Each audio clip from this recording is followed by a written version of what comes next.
Hi, I'm Professor Beck Strah. And I'm producer Brit. And I'm Media Consultant Spenser. And this is Prison Breakdown. 2, 3, break! Eat the spoiler's fun, but we're gonna bust out of here. 2, 3, break! I'm locked in here with you. You're locked in here with me. 2, 3, break! I can honestly say I'm a changed man. No danger to society here. God's honest truth. 2, 3, break! I'm not leaving this cell. I'll get out my way. The right way. 2, 3, break! Ahoy, dudes. Welcome to Prison Breakdown. Ahoy. Ahoy. Ahoy. Today, I am joined by the producer, Hello. the Producer brost Brit with here. the most. Yeah. Just How we doing, producer Brit? doing good. Just taking the second chair today because Professor Bronson is off doing his thing. He's off doing his thing. And Professor Bronson, we hope you're all right. We miss you. Somewhere But out there. Yeah. taking his chair is producer Brit, taking the third chair today. Producer Oh, Brit's yeah. usual chair. The third wheel, if you will. Yes. And because of third this, wheel. Spenser, you have to produce this podcast today. So you have to edit it as well, but I still get paid. Sorry. Awesome. We sentence you. That's what to the third producing chair a does. podcast. Yeah. Yeah, what if this was like a community service sentence? That would be a cool sentence. Why don't we do more things that are useful like this? Is community service podcasting really community service? Yeah, is that you said we need to be doing more useful things, and you're talking about a podcast.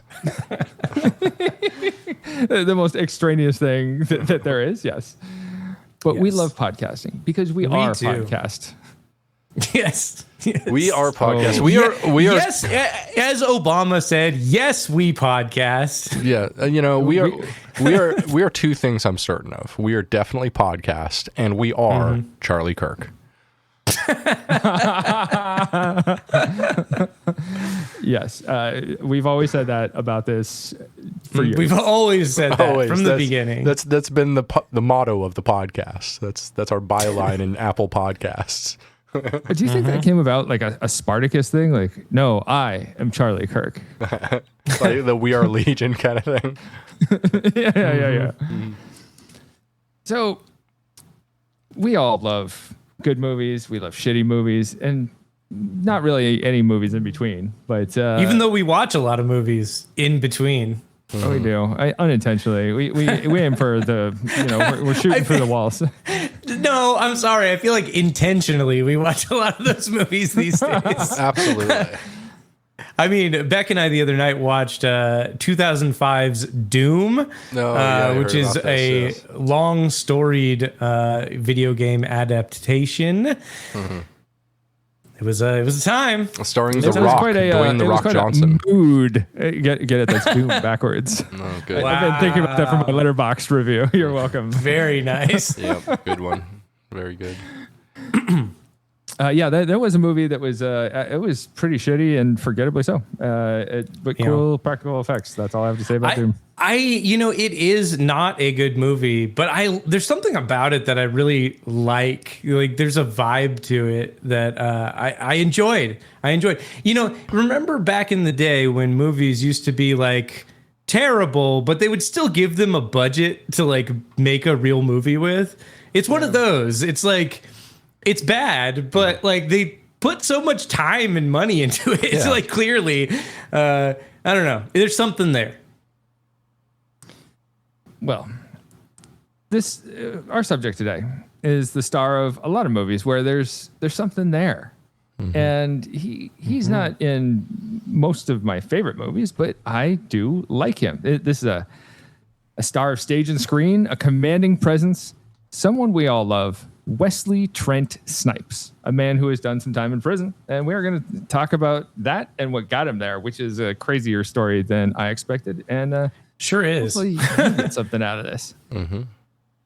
So Wesley Snipes, I'm not going to talk much about his early life. The man was born in July 1962 in Orlando, Florida. He moved to the Bronx and attended the High School of Performing Arts and the State University of New York at Purchase to get a bachelor's degree in fine arts. And in 1974, Wesley starts training in martial arts and African dance classes at age 12. Eventually, he earned his 5th degree black belt in Shotokan karate, a form of martial arts that Brit and I are very familiar with. Indeed, we are.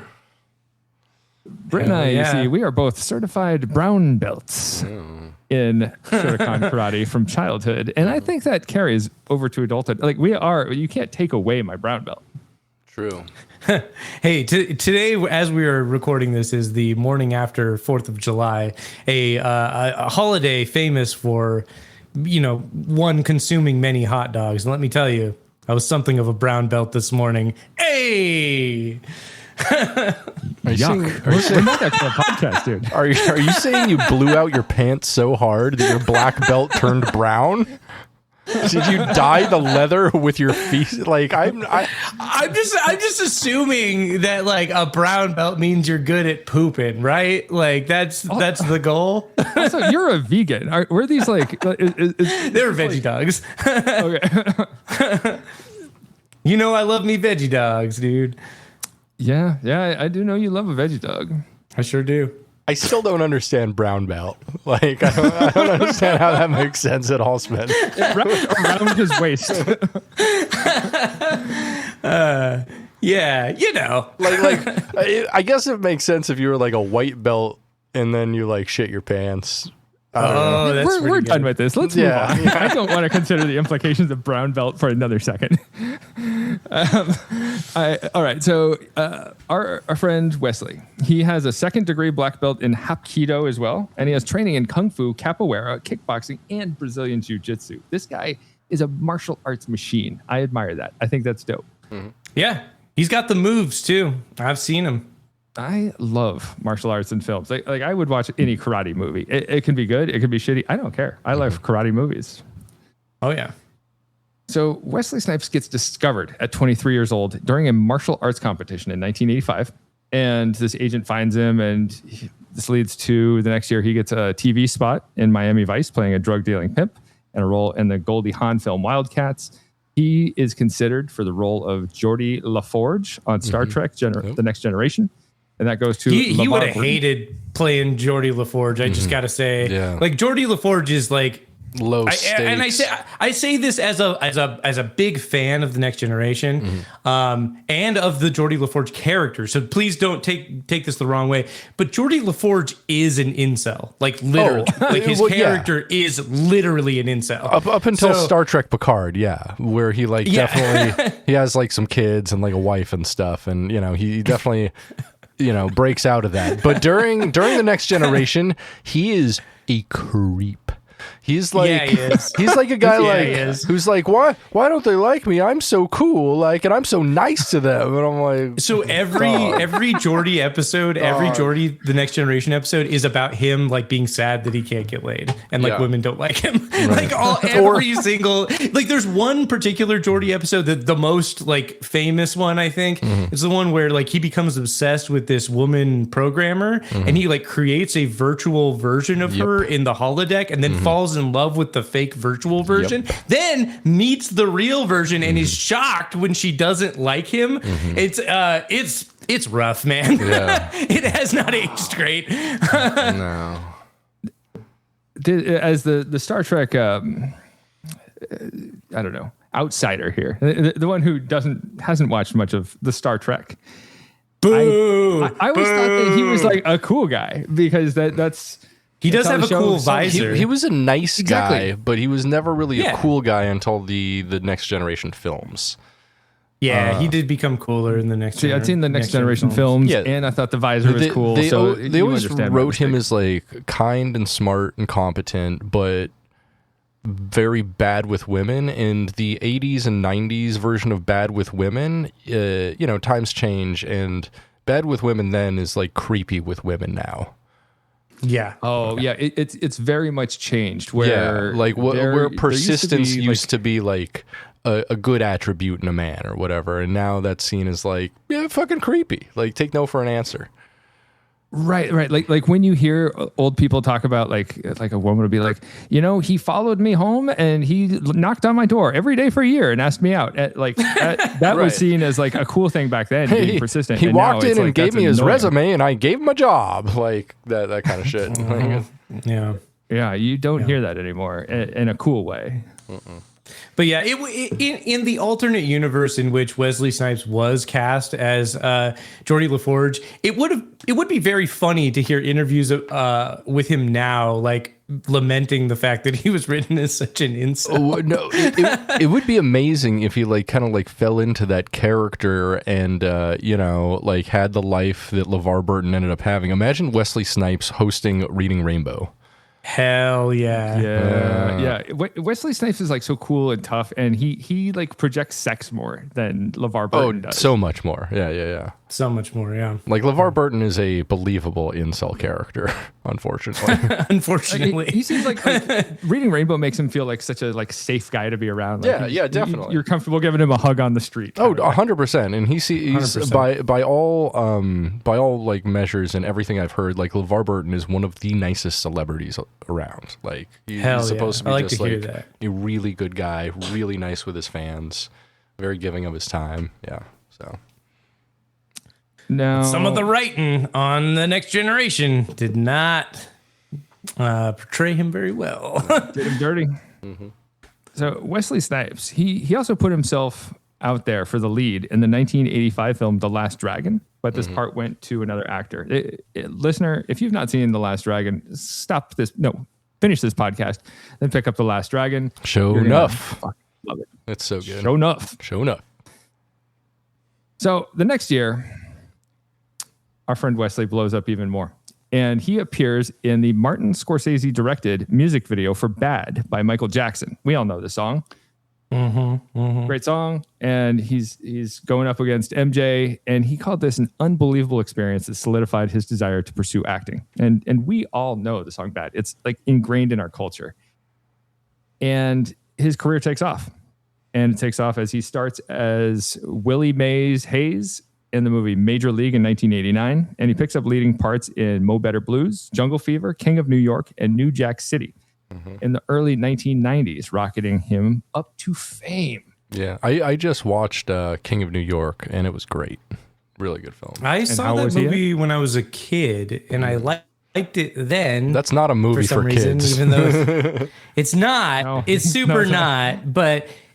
I had a TV in my room with cable, and Stop me, Mom. so I watched a lot of movies I was not supposed to watch when I was a kid. That was one of them. How is Wesley Snipes in King of New York? Really good. Yeah, I mean he plays kind of a more minor part, but he's good. I liked him a lot. So with these movies, he gets rocketed up to the A-list, and he takes on some films like 1992's Passengers 57. Passenger 57. White Men Can't Jump. 1993's Rising Sun. 1993's Demolition Man. 1994's Drop Zone. 1995's Money Train. Tu Wong Fu, Thanks for Everything, Julie Newmar from 1995. The Fan from 1996. U.S. Marshals from 98. And The Art of War from the year 2000. And I realize I've seen at least 2 or 3 of these with you too. And what do we think of his like the core filmography of Wesley Snipes? Dude, he's got some bangers, man. Like I have a bit of a controversial take. Apparently, I didn't actually know this was a controversial take until I looked at reviews of this film on Letterboxd, and apparently people hate it. But it's one of my favorite films of all time, Demolition and that is Man? 1998's U.S. Marshals, okay. which is a fucking banger of a movie. And anybody who says otherwise is stupid. I don't know what the fuck you're talking about. I don't know what you would want more out of a movie. It's awesome. Isn't that one like is that a sequel to The Fugitive? Is that right? It is a semi-sequel. Semi-sequel. So it's got Tommy Lee Jones' character is the same character right. in both films, but that's about it. Oh, okay. It's the only I think it's connection. because it's unasked for. It's one of those like, you made a sequel to The Godfather. We expect it to be bad. Like, I think it's one of those things where I think people revere The Fugitive too much. And The Fugitive is great. I love The Fugitive, but I also love U.S. Marshals. It's a good time. You've got a drug era Robert Downey Jr. in there. Love him. Who apparently during the filming of that was on a lot of drugs. Hell yeah. Or something. or something. Yeah, I don't remember the story exactly, but that movie rocks. Like a lot of his '90s stuff, I think is really good. I love Wesley Snipes is a welcome addition to a lot of the films that he is in the '90s. Yeah, Demolition Man is my favorite performance of his. Oh, It's so over banger. the top. It's so silly. It's a fantastic film. It's very watchable. Well, speaking of brown belts, have you figured out how the 3 seashells work? Shut up. So I love him. His filmography, like Money Train, very average movie to me. He's great in The Fan, which is a very average movie. Passenger 57, though, he's electric. I love that movie. In terms of plane hijacking movies, that's a top. That movie is a weird, not Die Hard. It's very enjoyable to watch, though. I wouldn't say it completely succeeds as a movie, but it is very enjoyable to watch. He's got this line in Passenger 57 when he goes, always bet on black. And ever since then, anytime I've played roulette at a casino, I have always bet on black thinking of that line. Because I know it doesn't really matter if I choose black or red, but my brain is telling me, and Wesley Snipes is telling me, I gotta bet on black. You got Wesley on the brain, baby. Always. But we all know that Wesley's greatest commercial success is Blade from 1998, where he plays the titular character Blade, a Marvel superhero. Someone explain Blade for me to the audience, please. Blade is a daywalker, meaning that he's part vampire, but not a full vampire. So he can walk out in daylight, but he still needs some amount of blood to stay alive or something. It's been a long time since I've watched Blade. I think that sounds right. Yeah. Sounds right to me. And Blade grossed $150 million worldwide, which at the time, that was a lot of money. Now that's a lot of money at the time. It's not considered a lot of money now in 2026, but it kicked off a franchise and led to Blade 2 from 2002 and Blade Trinity in 2004. And we'll talk about those more in just a minute. I do remember writing a college essay in a writing class where we had to compare and contrast something. And I was feeling particularly inspired to compare and contrast Blade 2 and Blade Trinity. Oh my God. Do you have a copy of this? Can we read this? I wish I did. As a professor now, I think about how much of a chore this had to be to read for my writing teacher. I did get a good grade, but at the same time, like writing teacher wants to read. I bet the kids these days are just like, let me compare and contrast the difference between 6-7 and Fortnite. Like, what the fuck do kids talk about now? I think those two things are very comparable. 6-7 and Fortnite are similar. Yes. So with all the success, Snipes blew up. He got a star on the Hollywood Walk of Fame, and his alma mater, SUNY Purchase, they awarded him an honorary doctorate in fine arts and humanities. There's an interesting fact I did not know about him. He actually had an apartment in New York City that was destroyed by the collapse of the World Trade Center during the 9/11 attacks. And actually, he was nowhere nearby. He was on the West Coast hanging out at the time, but still, total bummer if that happened. We could have lost Snipes. We could have lost Snipes and Seth MacFarlane on the same day. Think about that. Man. Think about that. We would never have recovered as a culture. I mean, if there is ever evidence but you know what? that we are in the bad universe, it's the fact that Seth MacFarlane survived 9/11, right? True. But you know what? If we were in the good universe, Mark Wahlberg would have been on one of those planes and he would have stopped the whole thing. That's true. That's true. Thank you. Steve Ranazizi. Now, I should note that Wesley Snipes' career struggles for a few years after Blade Trinity. He was noted by the cast as difficult to work with. Comedian Patton Oswalt was on the production, and he claimed that Wesley Snipes was crazy in a hilarious way. He would stay in character as Blade off camera. He would stay in his trailer, and he only came to set for close-ups. And at one point, he tried to strangle the director, David Goyer. And the story goes that after Wesley Snipes tried to strangle David Goyer, the director, and Patton Oswalt, the comedian, go to a strip club that night. And they met some bikers. And David Goyer said, hey, if you come to set next day tomorrow and pretend to be my security, I'll buy your drinks all night. So they did. And you have these bikers on set pretending to be David Goyer's security. And then Goyer and Wesley Snipes sit down. Both of them try to talk the other person into quitting the movie, but it doesn't work. But it freaks out Wesley Snipes enough that for the rest of the production, He communicates with the director only with Post-it notes that were signed from Blade. At the bottom. Very cool move. Very cool move. So you know what's super funny? This whole situation is incredibly funny. But I actually found some quotes from Wesley Snipes himself refuting these allegations, which are quite interesting. So here is him referencing. This is from an interview that he did with The Guardian in 2020. And he says, and this is in reference to the strangling David Goyer experience. He says, "Let me tell you one thing. If I had tried to strangle David Goyer, you probably wouldn't be talking to me now. A black guy with muscles strangling the director of a movie is going to jail. I guarantee you. Never happened." So that's according to him. Very interesting that happened. And then there's another quote here regarding the Post-it notes from Blade. Okay, so this is again from the 2020 Guardian interview, and this is the one that I think is a lot more interesting. And that is where Snipes says, "Quote." "This is part of the challenges that we as African Americans face here in America, these microaggressions. The presumption that one white guy can make a statement and that the presumption that one white guy can make a statement and that statement stands as true. Why would people believe his version is true? Because they are predisposed to believing the black guy is always the problem. And all it takes is one person, Mr. Oswalt, who I don't really know. I can barely remember him on the set. But it's fascinating that his statement alone is enough to make people go, yeah, Snipes has got a problem." Yeah. It's enough to be like, give someone the reputation of like, oh, they're difficult to work with, and maybe that leads to them not getting jobs down the line. And as a podcast, we're not here to say if it's true or not. We have no idea. We're not there. But the story around it, interesting. The story is hilarious and it's very interesting. But the two things that I find interesting here are, one, the Patton Oswalt interview where he talks about this was from 2012. So this was 6 years after the release of Blade Trinity.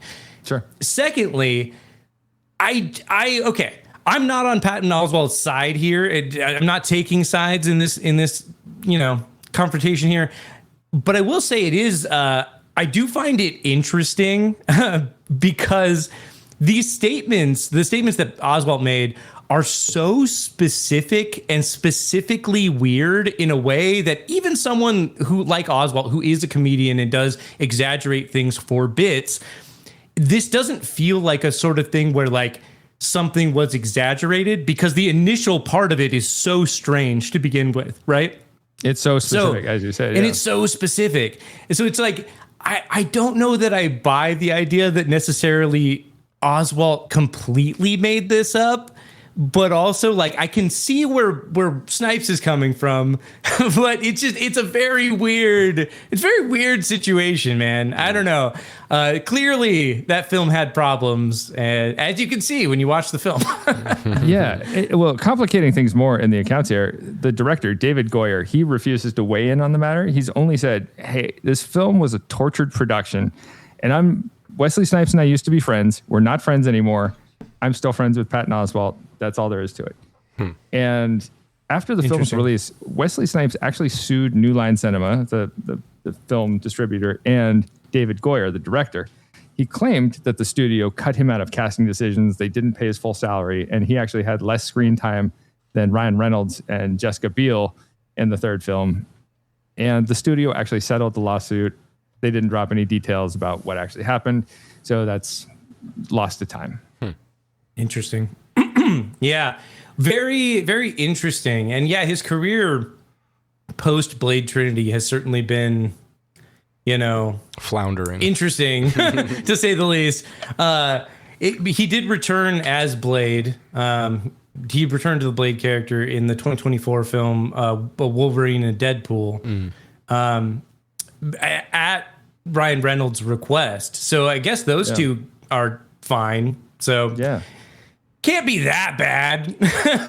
Right. So it's impossible for us to say.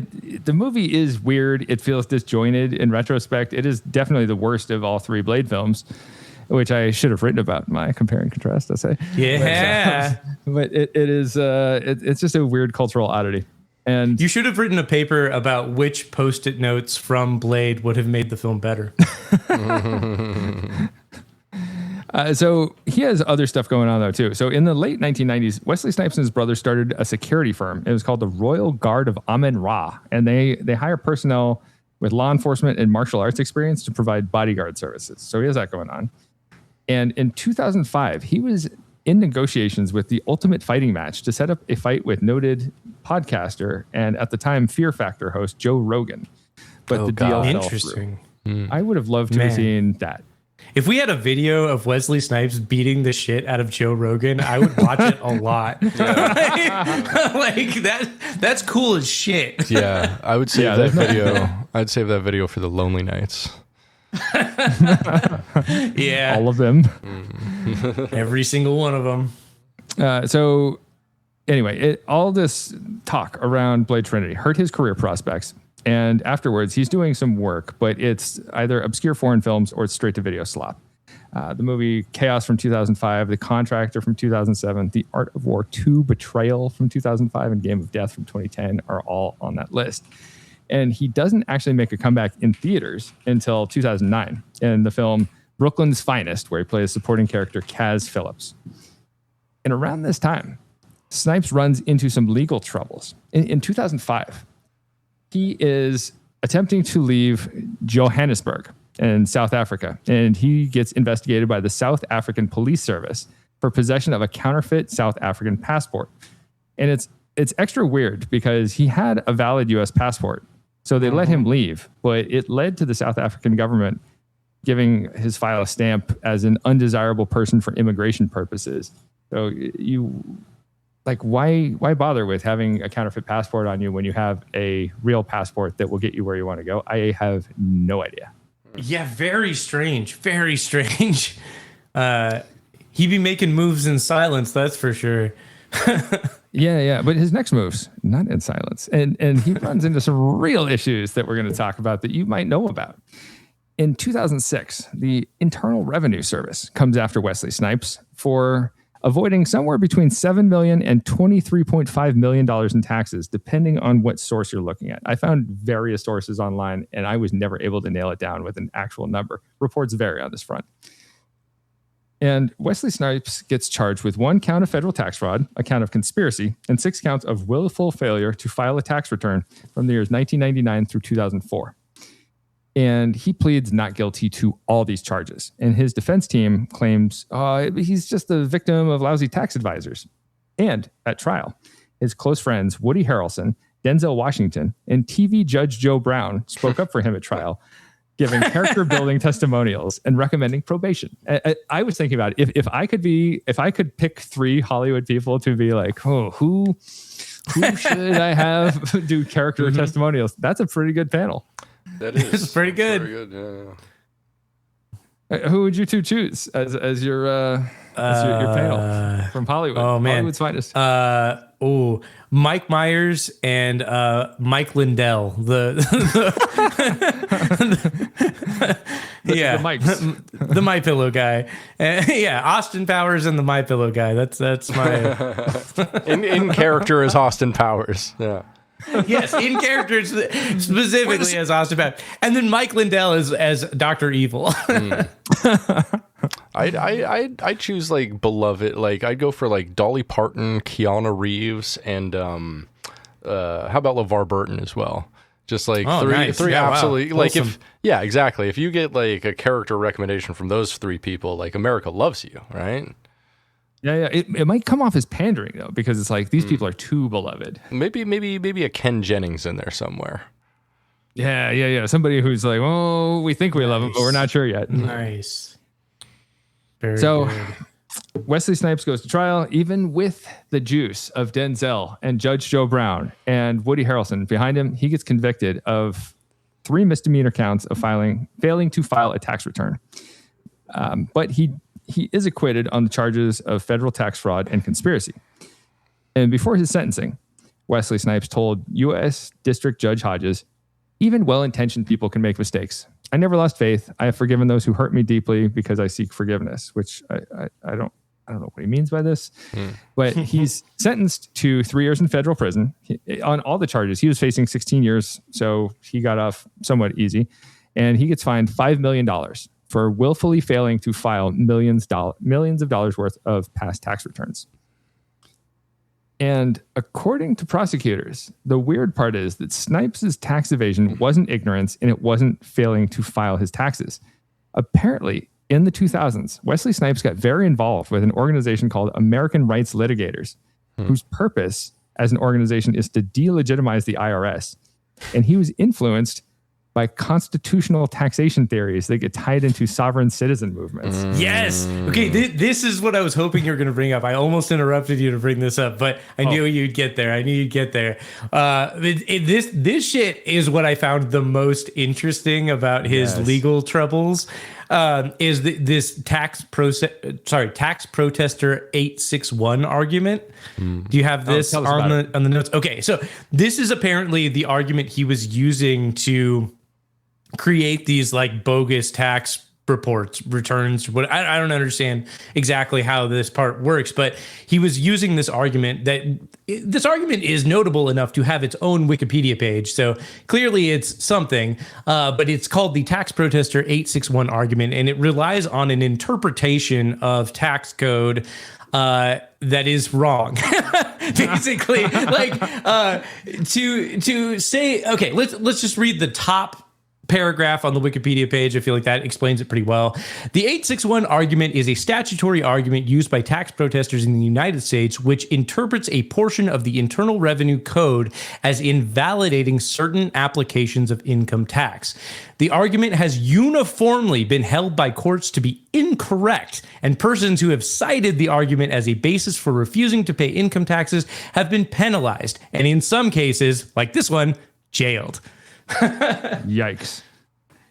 Yes. But basically the whole argument revolves around the idea that, like, if you claim that you are not a citizen of the United States, but instead an alien, a non-resident alien, certain parts of your income tax aren't taxed, or your income is not taxed, which is only true for like very specific circumstances, and certainly not with a resident U.S. citizen like Wesley Snipes. I wonder. So it makes me wonder if going back to that South Africa mishap with the falsified passport, maybe that was part of it. If he was trying to claim some kind of citizenship in South Africa, it's impossible to say. Like, we don't have any evidence to back that up. But if he's trying to come across like, oh, I don't live here, I shouldn't have to pay taxes here, that would be a step. It certainly would be a step. It's very interesting. But yeah, but it's very interesting that shit all comes from sovereign citizen shit, which is like the dumbest arguments on earth. you know. Yeah. Can one of you summarize sovereign citizens, like, for the listener? Yeah. So sovereign citizens like to believe that they are not actually citizens of the country, and therefore are not subject to most of the laws in the country. And a lot of it comes down to like weird wording in different legal documents that they interpret very incorrectly. That they refuse to like get a driver's license. They refuse to like register their car, several different things. And they say it's because like I have freedom to travel in my own property. And it's a bunch of hooey. I watched a lot of police body cam videos of sovereign citizens, and they're very funny. Yeah, they sure are. Funniest. The traveling provision is one that I think is quite fascinating. That's the most common use case, I think, of the sovereign citizen argument. That one and not paying taxes are like the two big sovereign citizen things. Because they don't want to pay to register their cars. Also not, they don't want to pay for taxes. So it's like, okay. Yeah, they're also really into not registering firearms as well. Yes. That one's kind of cool. Yeah. But Also, the other one's not as cool. Also, not getting hunting licenses. Like they don't believe in being licensed, basically, for anything. Right. Like chiropractors, am I right? Ooh, got him. Yeah. Sorry to our chiropractic listeners. But, not sorry. But for real, we don't believe in chiropractic stuff here on the pod. No, that's nonsense. But yeah, the sovereign citizen argument thing is very funny. I really didn't expect that when I was looking into Wesley Snipes and his legal issues. I was not expecting sovereign citizen arguments, and that's fascinating, honestly. But it also makes sense as to why he went to jail, because I feel like if he was not using the sovereign citizen arguments and was instead like, oh yeah, I hired these people and they didn't do my taxes right, I don't know, I'm just some actor, man, like probably could have gotten away with it. Yes. But instead he's like, no, listen, I am not a resident of the United States. It's like, okay. Yeah. I completely agree. He could have just like, his attorney should have been like, no, pretend you're ignorant. Just like sit back and don't do anything. Like, let us handle this. And he's like, no, I got this. So he actively was a participant in this. He did some kooky shit. He submitted amended tax returns trying to get this bogus $7 million refund. He refused to withhold payroll taxes for his employees. He hosted seminars at his house, pressuring his staff to comply with his anti-IRS beliefs. Oh, that's cool. Imagine that. Like, hey, everyone, Wesley's doing a seminar, so we all got to go to the living room. He allegedly tried to hide his assets in foreign accounts, and he tried to move money by making personal payments to his grandma, his ex-wife, his fiance, his lawyer, American rights litigators, and his Swiss alter ego that he used for business holdings called M&S Finance. Nice. He even filed a memo to the court that argued he did not file business returns because he was a stateless person, a non-resident alien, or non-taxpayer. Wow. And that argument was immediately rejected by the prosecutors. Immediately. As it should have been. It holds no water. So a little more about American rights litigators, this kooky group that he's following. It was led by this guy named Eddie Ray Kahn. He's a tax protester, and he was charged at the same time as Wesley Snipes. He received a 10-year sentence, and he was released in January of 2021. But he founded this American rights litigators, and he ran some for-profit businesses called Guiding Light of God Ministries and Eddie Kahn and Associates. And all three of his businesses were these illegal tax evasion operations. And he built this network of 4,000 paying members before Wesley Snipes dodging taxes brought him to the attention of the authorities. So Wesley Snipes was part of why he got caught. That's good. Yeah, it is good. It's like in the Jared Fogle episode, how that guy who is running Jared's foundation got swept up in all this too, and authorities recognize like, oh, this guy affiliated with Jared. Oh, okay, and then they figure out Jared's doing it. It's sometimes it's a domino effect. It's all connected. It's like, I frequently feel like Charlie Day in that iconic image where he's pointing at the board with all the red lines, with all the red strings connecting stuff. It's how the world is, my friends. So in getting sentenced to 3 years, Snipes feels he was cheated. He feels his sentence was unfair and a miscarriage of justice. And he stated, the law says you pay for people who are experts to manage your business affairs. Yet I was included as a co-conspirator with the lawyer and the accountants. That didn't make a lot of sense to me because he held seminars at his home. Yeah. as part of this. Yeah. And he filed an appeal after his sentencing. He files an appeal that gets denied. And his defense attorneys alleged that they had received 2 emails from jurors after sentencing that suggested other jurors were talking before trial, and they said, we think he's guilty. And the judge said the court can't even consider this. The court can't even consider the emails of the jurors. That leaves no basis for an evidentiary hearing, no basis for granting a new trial based on juror misconduct. And Wesley Snipes even appealed to the Supreme Court saying, hey, my 3-year sentence is unreasonable, but they turned that down. That didn't work at all. So in December 2010, Wesley Snipes reports to the McKean Federal Correctional Institution. It is a minimum security prison in the Lafayette Township of northwestern Pennsylvania. And while doing time, he gets moved over to this adjacent prison camp, one of those minimum security club-fed institutions nicknamed McKean the Dream, which I think is a dope nickname. That's pretty cool. That's pretty cool. And McKean houses nearly 300 white-collar offenders who all live in these dorm-style quarters. A little bit about McKean Prison Camp. Inmates get a wake-up call at 6:35 every day. They have to have their beds made by 8. And they have head count 5 times daily where they got to stand at attention. Wait. They get an hour and a half to make their bed? Yeah, right? That's a long time to make your bed. I think it's not enough time. Wow. I hate making my bed. I love making I make it every morning. I get up and I'm out of the door in 35 minutes, and I have time to make my bed every morning. I realize there are a few things better than sleeping in a made bed. Yeah. But I also don't want to do it. Bummer. It is a bummer. So McKean, the institution, there's a low staff to inmate ratio. There's limited to no perimeter fencing because it's this minimum security camp. And the kitchen offers a number of heart healthy and no flesh protein alternative meals. What? They got vegan shit for me? Right. Okay, and now I'm into going to jail. Yeah, do some tax fraud. Do some tax fraud. You gotta be a white collar offender. Well, I know all about all these sovereign citizen arguments that are wrong, so I guess I could use those. It's pretty much a manual of how to go to a white collar prison camp. Hell yeah. So the prisoners can spend up to $290 every month in the commissary to supplement these cool vegan meals. The residents are all expected to hold down jobs, working 7 hours a day, and they are allowed a personal radio and unlimited phone calls, up to 300 minutes every month. Man, I like that. Give more people that. Like, phone calls must cost nothing anymore per minute. I don't think they ever cost anything per minute. I think that's always been a scam. Yeah. So Mr. Snipes gets released from prison in April of 2013.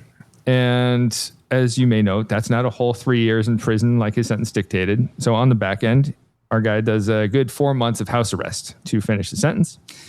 And Wesley Snipes has not talked a lot about his incarceration, but he's talked about like the insights it gave him. So we're going to talk about that. And when reflecting on his incarceration, Wesley Snipes said, "Jail is a relative term," which is a quote I love. Jail is a relative term, because I would say, no, it's not. It's a pretty absolute term.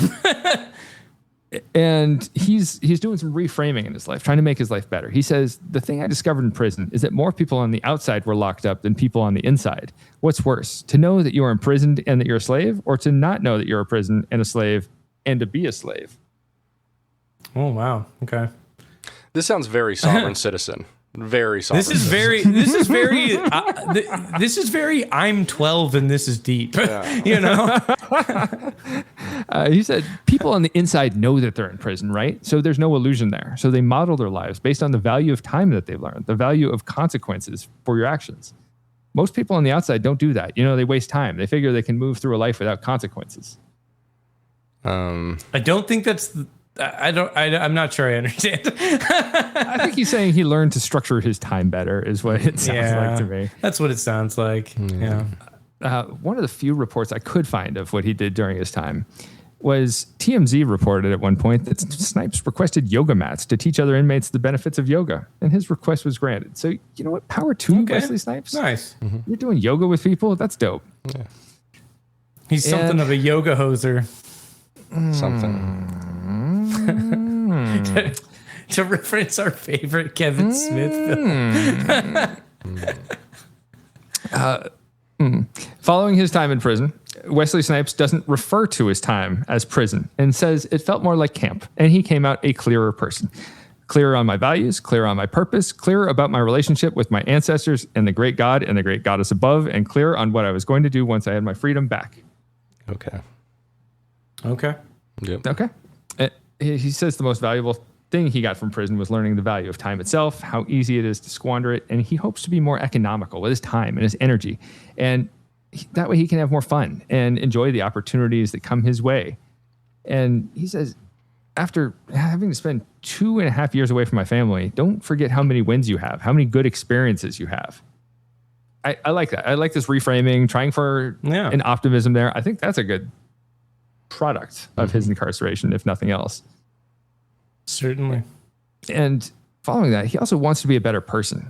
He said he wants to be more accountable for his actions. He has a more optimistic outlook on his prison time, and he has a better understanding of life. He said, and if 2.5 years of my life were medication and isolation up at that camp, out of the 100 years I plan on living, good deal. Good deal.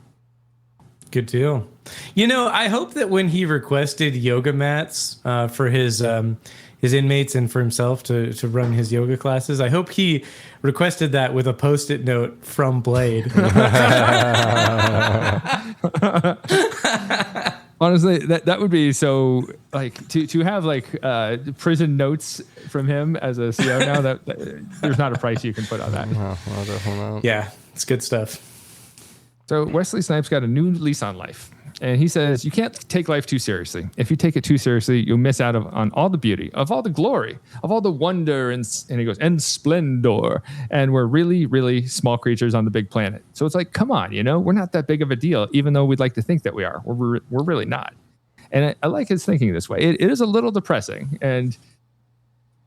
but he's trying to think of the bigger picture. And he said, at the end of the day, nobody really cares. You're going to be forgotten anyway. The issues and problems that you think are like mountains that you have to deal with now, after time goes by, nobody cares. Might as well have a good time with it. Mm-hmm. Yeah, that's good advice. Yeah. Wesley Snipes says he is more committed to talking about the present and the future than his jail time, though. And the only people who bring it up are journalists and what do you call those people? Oh, yeah, trolls. And Podcasters, yeah.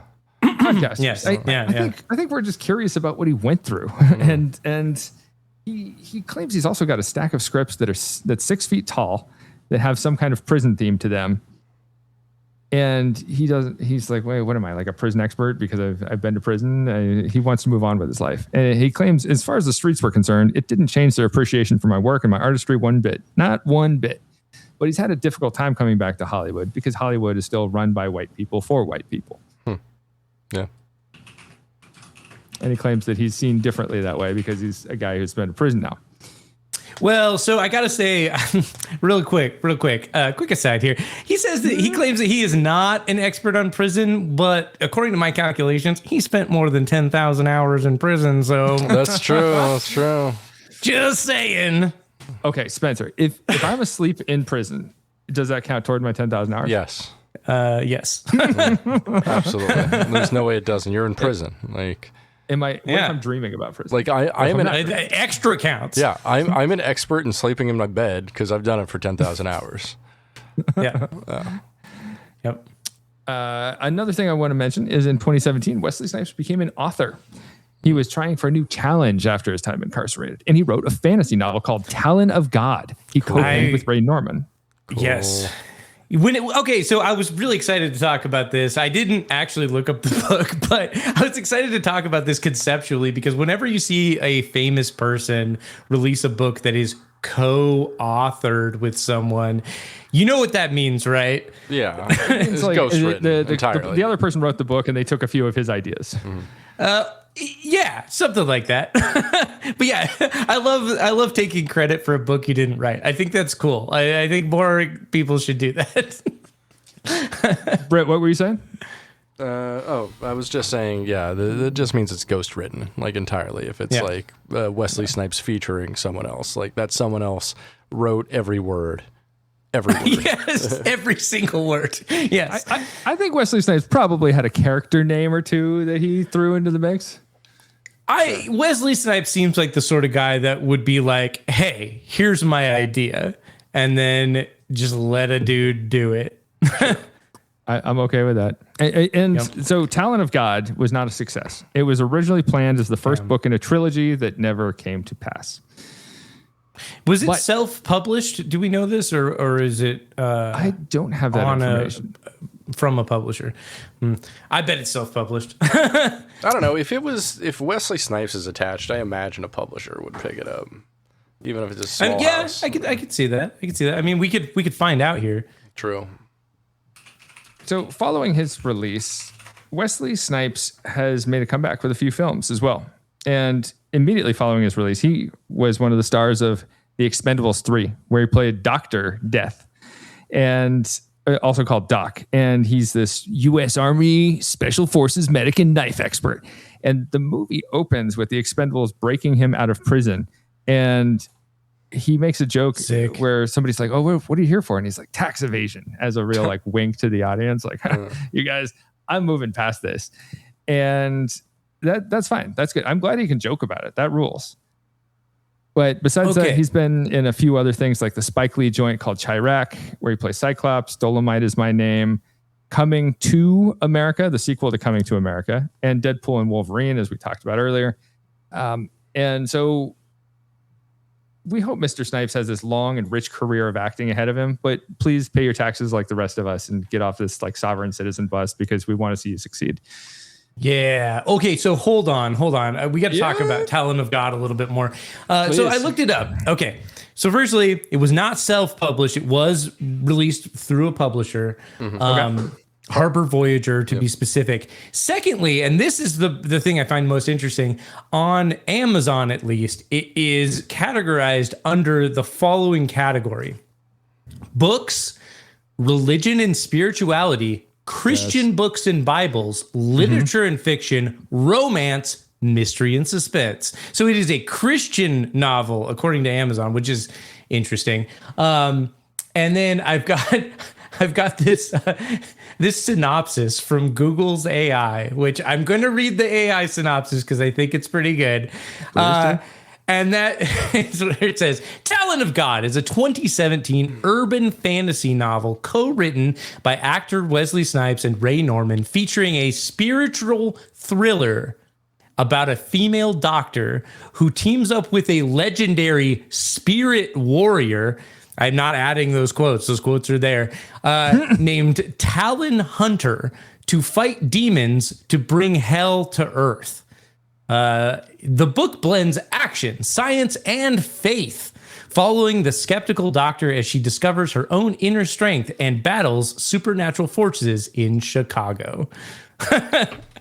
Super into that. So he great. didn't release another one, but he did drop a graphic novel in the last few years. Can you tell us anything about that one? I didn't actually look it up, but I did look at very briefly the comic book series that he co-created with Antoine Fuqua, which I think is interesting because I recently watched a Fuqua film, and that would be 2013's White House Down. Or no, sorry, that wasn't White House Down. It was the other one. What's the other one called? Something Has Fallen. Olympus Has Fallen. There it is. That's the Fuqua film. And so, yeah, I think it's interesting that right around that time, he was developing a graphic novel series with Wesley Snipes. Cool. I think that's incredibly cool. Wesley Snipes, I should mention, The Exiled Volume 1 is his comic book series that's dropped on October of 2024. Check it out. Wow, that's if very you're a recent. real Wesley Snipes head. Yeah. If you're a real sniper. Yeah. We support him in everything he does. I want to see him succeed. I just want to see him be less wacky. I like him, and I like when I watched a bunch of his interviews for putting all this together, and he's very charismatic and charming. I just want him to like not be a tax evader and not be wacky. Don't be a sovereign citizen. I want them to remake American Sniper, but starring Wesley Snipes. Oh, I like that. I don't know why you want that. We said the opposite things. Let's just scrap that whole idea and just make a new movie called American Snipes. How about this? How about they remake West Side Story, but it's a West Side Story starring Wesley Snipes. What about Wes Snipes' story? There you go. Sure. We're getting farther and farther away. Yeah, this is garbage. Yeah. This is good garbage, though. And speaking of good garbage, shall we move on to a little bit of library lockdown? I think first, perhaps, we should give a shout out to our lovely sponsor, Roger Williams University School of Justice Studies. Yes. They've got so many great master's degree, postgraduate degree, and certificate offerings in things such as public administration, international relations, sociology, anthropology, forensic science, political science, legal studies, criminal justice, and of course, number one with a motherfucking cherry on top,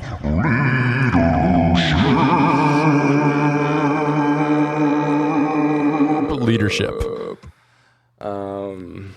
Yeah. That was good. I like that we all chimed in for that one. That was cool. I felt like a team effort that was some real leadership on your part. Go team. Yes.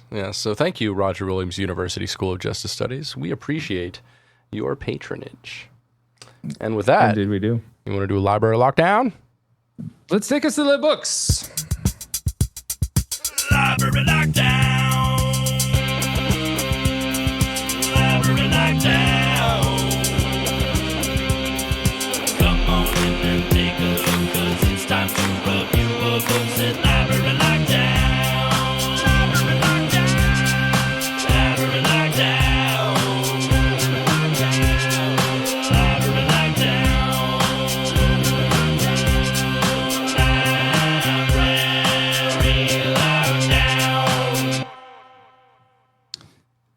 All right, team, here we go. Let's discuss a book called The Inmate by Frida McFadden. It is a psychological thriller. I kept seeing this book around. This is one of those books that shows up in those little free libraries that you walk by in neighborhoods. Sure. And you see it at bookstores and you're like, okay, it's a prison thing. It's a popular thing in culture. I might as well check it out. Yuck. It's a psychological thriller about nurse practitioner Brooke Sullivan, who moves back to her hometown and takes a job at a maximum security prison where her high school sweetheart and ex-boyfriend, Shane Nelson, is currently incarcerated for trying to murder her years ago. Oh. And it's exactly Like, can you do that? Is that allowed? I mean, no. And a background check should clear this up very quickly to make it so no. Right. But, Okay. Sometimes resources are strained, stuff might get overlooked, and boy, oh boy, this sucks. It flashes back and forth between the past where he tries to kill her and she's like, but I don't remember that night. And her memory is like slowly coming back to her on that front.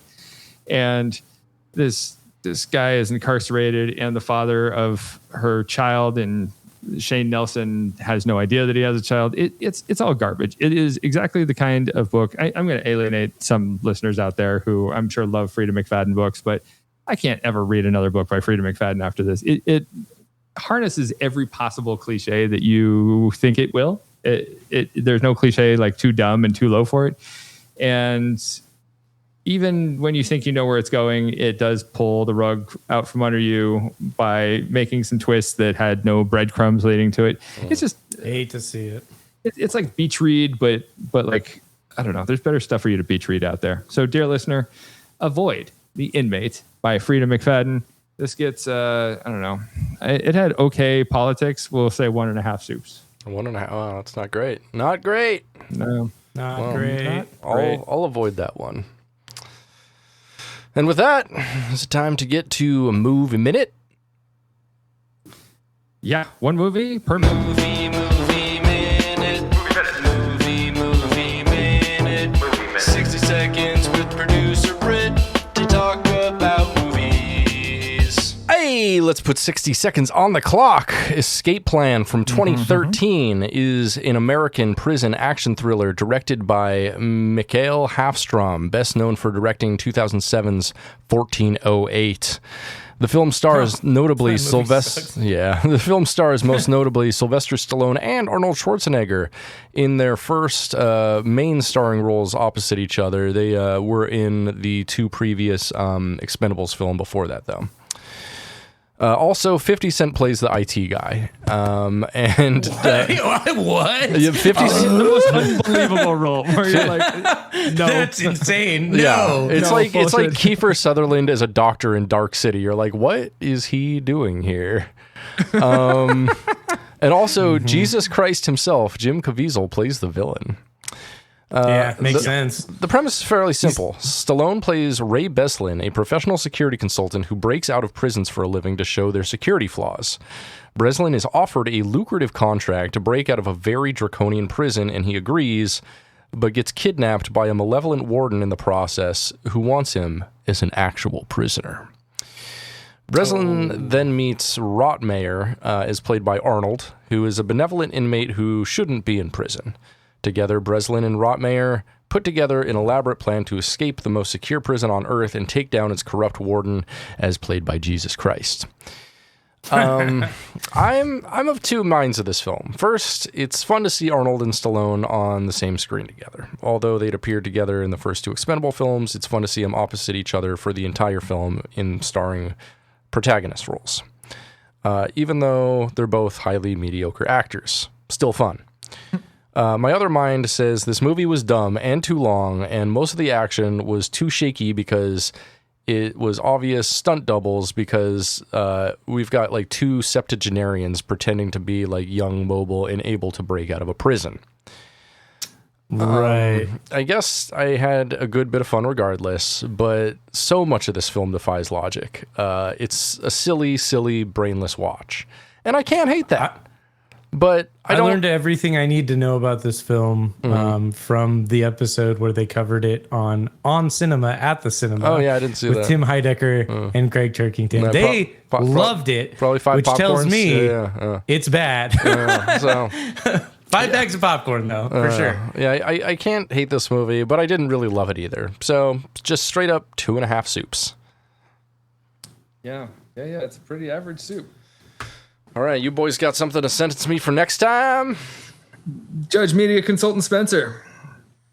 Oh, that's a great question. I was not prepared for this. I don't know. I'd have to think about it. You got anything, Judge brother? I certainly do. I have a movie called Escape Plan 2, Hades. Damn you! From 2018. Yes! I didn't even know that existed. There's a third one too. Yeah. Is Stallone and Yes, Arnold? Are they in them? Just Stallone is in all of them. Arnold has okay. dignity enough to dip, but I believe 50 Cent is also in all three. 50 cents in all three as Hush, As the IT guy? Yep, correct. Oh my Yep. God. Okay, so I gotta watch these. I'm downloading these later. Yeah, if you want to watch two together, I'd be happy to. I will. Yeah. I'm actually not gonna watch the first one, and then Okay. let's just watch the second one at some point. So tight. All It'd be right. great. Well, I think that's the show. If you liked our podcast, please like, rate, and subscribe wherever you get podcasts. And thanks once stars. again to our lovely sponsor, Roger Williams University School of Justice Studies. And thank you to Media Consultant Spenser for joining us Absolutely. for the podcast. We always Yeehaw. appreciate your company, and you always have some interesting insights on the media stuff. And Wesley Working at Snipes, no KFC, exception. you know. Yes. We want to hear more about your young man jobs and how they ruined you. If you can find somebody who went to prison that also worked at a Toys R Us, I'll have a lot to talk about. That should not be difficult. Great points. Well, team, rate us, subscribe to us, and we'll see you on the other side. It's lights out, baby. Lights out. Lights out!